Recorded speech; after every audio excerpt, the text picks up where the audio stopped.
Nung umalis yung asawa ko, dun kami naghalikan at naghawakan kami ng private part. Then after sahod ay niyaya niya ako. Nagdalawang isip ako kasi may baby ako kaya sinama ko na lang. At sa hotel ay may nangyari sa amin. At ngayon nagigilty na ako.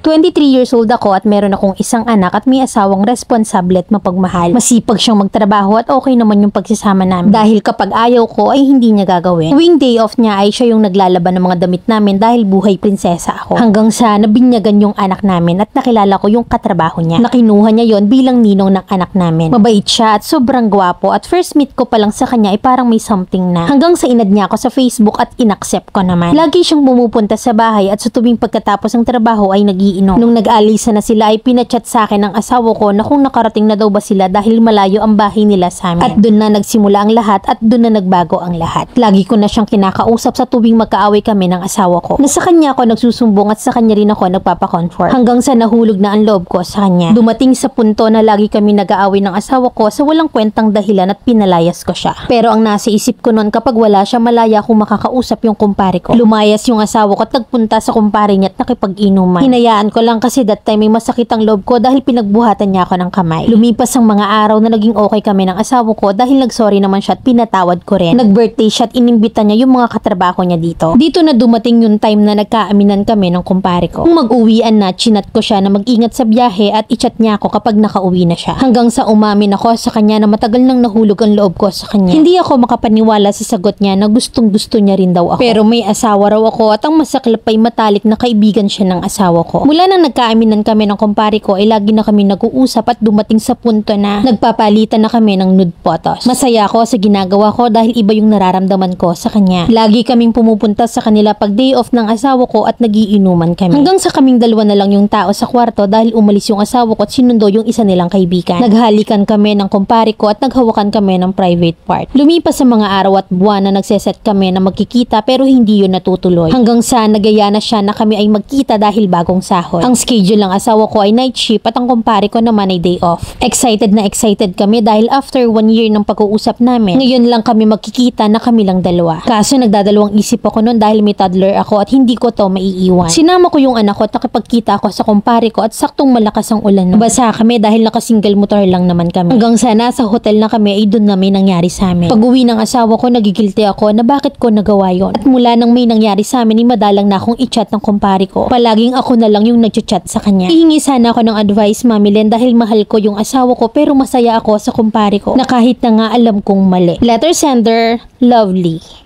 Hindi ka na chinachat kasi natikman ka na, tanga ka. Sigurado ako nakalat na sa trabaho yung asawa mo na iniiputan mo. Na si kumare ang daling bumigay, natikman ko na hindi naman masarap. Ang lala nyo na pati bata sinasama mo sa kagagahan mo. Paano mong naatim na makipag-sex habang yung anak mo kasama nyo sa isang kwarto? Ganun ka katinde, hindi kayang labanan ng kate. Wala ka bang kumare, kapatid, kaibigan, ina? Kaya sa kumpare mo na lang ikaw nagpapa-comfort? Hindi mo pala kayang pakalmahin yung kipay mo, dapat hindi ka nag-asawa. Hindi mo need ng advice kasi hopyang-hopya ka pa rin. Kasi yung hindi ka nga chinachat, patuloy ka pa rin. Iwanan mo na lang yung asawa mo kasi hindi niya deserve yung kagaya mong manluloko. Kasi hindi ka kakayanin ng real talk ko, uulit ka sigurado, ramdam ko yung kati eh. Mahal mo yung asawa mo, nagigilty ka kamo, pero masaya ka sa lalaki mo. Anong pauso mo yan? Kasi kung talagang mahal mo, hindi ka mag-cheat. Sigurado ako na kapag nahuli ka pa, isisi mo pa sa asawa mo kung bakit. Tama? Ante, tantanan mo. Kasi wala kang karapatang mamili kung sino.